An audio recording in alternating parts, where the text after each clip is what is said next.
ఈ కార్యక్రమం ఏర్పాటు చేసి కూటమిలో ఉన్న నాయకులందరినీ పిలిచి ఇది జరుపుకోవడం చాలా మంచి శుభ పరిణామంగా మేము భావిస్తున్నాం. ముందుగా చైతన్య కిషోర్కు ధన్యవాదాలు తెలుపుకుంటున్నాం. కార్యక్రమంలో పాల్గొన్న రాష్ట్ర కార్యదర్శి బీజేపీ మన సంజిరెడ్డి శ్రీనివాసులు గారు, డైరెక్టర్ గారు, జనసేన నాయకులు, తెలుగుదేశం సీనియర్ నాయకులు, ఇక్కడ అందరికీ సుపరిచితులు, జెడ్పీటీసీగా పనిచేశారు, మండల కన్వీనర్గా పనిచేస్తున్నారు, వేణు అన్నకు, అలాగే రత్నమయ్య గారికి, రాజేష్ గారికి, ప్రతి ఒక్కరికి పేరు పేరున నా నమస్కారాలు తెలియజేసుకుంటున్నాను. 15 నెలల పాలనలో ఎన్నో అభివృద్ధి సంక్షేమ కార్యక్రమాలు ముందుకు తీసుకెళ్తూ ప్రజలందరికీ ఏ అవసరమో అవన్నీ ఈరోజు అందించుకుంటా ముందుకు పోతాంది ఈ కూటమి ప్రభుత్వం. ఈరోజు ప్రజలకు ఏమి అవసరమున్నా, ప్రజలకు వైద్య రంగంలో అయితేనేమి, లేకపోతే విద్యారంగంలో అయితేనేమి ఎన్నో సమూలమైన మార్పులు తీసుకొచ్చి ఈరోజు వైద్య రంగానికి ఎంతో ఊతమిస్తూ మన సత్యకుమార్ యాదవ్ గారు మన అందరికీ ఆదర్శప్రాయుడుగా నిలుస్తూ ఈ సమాజంలో అత్యంత వెనుకబడి వైద్యానికి నోచుకోక ఎంతో మంది ఈరోజు ప్రాణాలు కోల్పోయే పరిస్థితి నుంచి డయాలసిస్ సెంటర్లు అయితేనేమి, లేకపోతే అత్యాధునికమైన టెక్నాలజీతో లేజర్ ట్రీట్మెంట్స్ అయితేనేమి, లేకపోతే ఆ హాస్పిటల్లో ఏ వసతులు లేవో, లేకపోతే ఎంఆర్ఐ కానీ, సిటీ స్కాన్ కానీ ఇటువంటి సంబంధించిన ఎక్విప్మెంట్స్ అన్ని కొత్తవి తెప్పించి ప్రజలకు అందుబాటులో ఉచితంగా తెస్తూ మన అందరిని ఆరోగ్యాల్ని మేలు చేస్తున్న సత్యకుమార్ యాదవ్ గారు ఈరోజు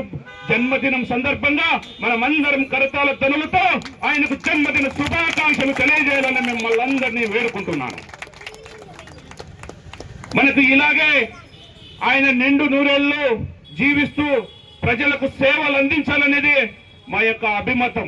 ఎందుకంటే మంచివారు, ప్రజలకు సేవ చేసే గుణం ఉన్నవాడు, ప్రజలకు ఏ అవసరాలు ఉన్నాయో అవన్నీ ఈరోజు తెలుసుకుంటూ మోడీ గారి సహకారంతో ఇక్కడ మన ముఖ్యమంత్రి నారా చంద్రబాబు నాయుడు అయితేనేమి, ఉప ముఖ్యమంత్రి పవన్ కళ్యాణ్ గారి ఆధ్వర్యంలో ప్రతి కార్యక్రమము ఈ పొద్దు చేసుకుంటూ ముందుకెళ్తాంది మన కూటమి ప్రభుత్వం. అందులో భాగంగానే సత్యకుమార్ యాదవ్ గారు వైద్య ఆరోగ్య శాఖ ఎంతో క్లిష్టమైనది.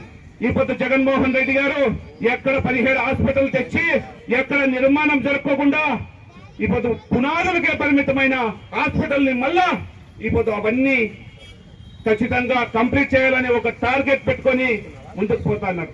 దాని మీద కానీ ఈ పొద్దు విమర్శలు, అవాకులు చెవాకులు పెళ్తున్నారు. ఆయన విసిరిన సవాళ్లకు ఎవరు ముందుకు రాకుండా పోతున్నారు. దమ్ము ధైర్యం ఉంటే సవాళ్ళు స్వీకరించాలా? సత్యకుమార్ గారు చెప్పిన సవాల్ని ఎందుకు పోతున్నారు? మీరు ఎక్కడ పనిచేయలేదు, మీరు ఎక్కడ నిర్మాణం జరగలేదు, కేవలం అవినీతి చేశారు, దోచుకున్నారు, ఇసుకలో దోచుకున్నారు, మట్టిలో దోచుకున్నారు, మద్యంలో దోచుకున్నారు తప్ప ఈ రాష్ట్రానికి, రాష్ట్ర ప్రజలకు, పేదవాళ్లకు ఏ మాత్రం చేయాల. అట్టడుగు వర్గాల వాళ్ళని అలాగే ఉండిస్తూ మీరు మాత్రమే బాగుపడ్డారు.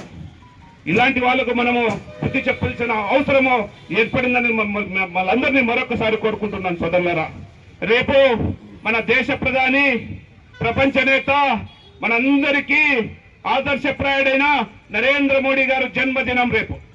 ఆయన ఏం చెప్తాడంటే, నా జన్మదినం సందర్భంగా మీరు సంబరాలు చేసుకోకూడదు, కేకులు కట్ చేయకూడదు, పేదవాళ్లకు సేవ చేయండి, వైద్య ఆరోగ్య రంగంలో ఉన్న వాళ్లకు సేవలు చేయండి, బ్లడ్ బ్యాంకులు పెట్టండి, లేకుంటే ఆరోగ్య కేంద్రాలు పెట్టి ప్రజలకు సేవ చేయండి అని చెప్పే నాయకుడు ఈ దేశంలో ఎవరైనా ఉండాలంటే అది ఒక్క నరేంద్ర మోడీ గారికే చెల్లుతుందని మీ అందరికీ తెలియజేసుకుంటున్నా. సోదరులారా, ఎక్కడ చూసినా రేపు ఉచిత బ్లడ్ క్యాంపులు, ఉచిత హెల్త్ క్యాంపులు, ఇంకా హాస్పిటల్స్ లో ఉన్న వాళ్లకు బ్రెడ్లు, పాలు, గుడ్లు ఇట్లాంటివి పంపిణీ చేస్తాం. మా కార్యకర్తలంతా రాష్ట్ర వ్యాప్తంగా, దేశవ్యాప్తంగా సేవా కార్యక్రమాలతో ముందుకెళ్లాలనేదే ఆయన యొక్క ఉద్దేశము. ఆ ఉద్దేశాన్ని తూచా తప్పకుండా పక్షోత్సవాలంటే 15 రోజుల సేవా కార్యక్రమంలోనే ప్రతి కార్యకర్త, ప్రతి నాయకుడు ఉంటారు. ఆ విధంగా మాకు మార్గనిర్దేశం చేశారు.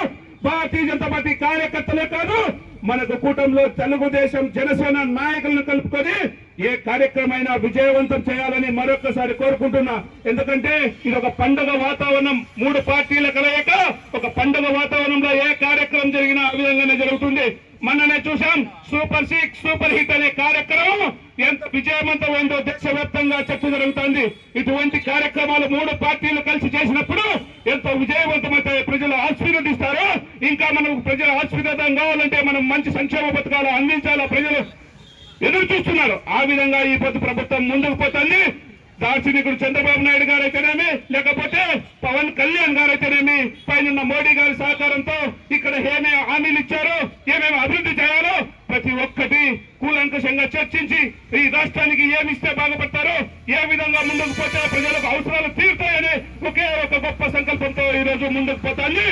ఈ ప్రభుత్వాన్ని మీరు ఆశీర్వదించాలా, ఈ నాయకులను ఆశీర్వదించినప్పుడు మాత్రమే మనకు మంచి జరుగుతుంది. నరేంద్ర మోడీ గారు నిండు నూరేళ్ళు ఆరోగ్యాలతో ఉంటే ఈ ప్రపంచంలోనే విశ్వగురువుగా ఈ భారతదేశం అవతరిస్తుంది. 2047 సంవత్సరానికి ప్రపంచంలోనే మేటి దేశం, మొదటి దేశంగా ఈ రోజు ఆర్థిక రంగంలో ముందుకు పోతుంది. ఇప్పుడే 3వ స్థానానికి చేరుకున్నాం.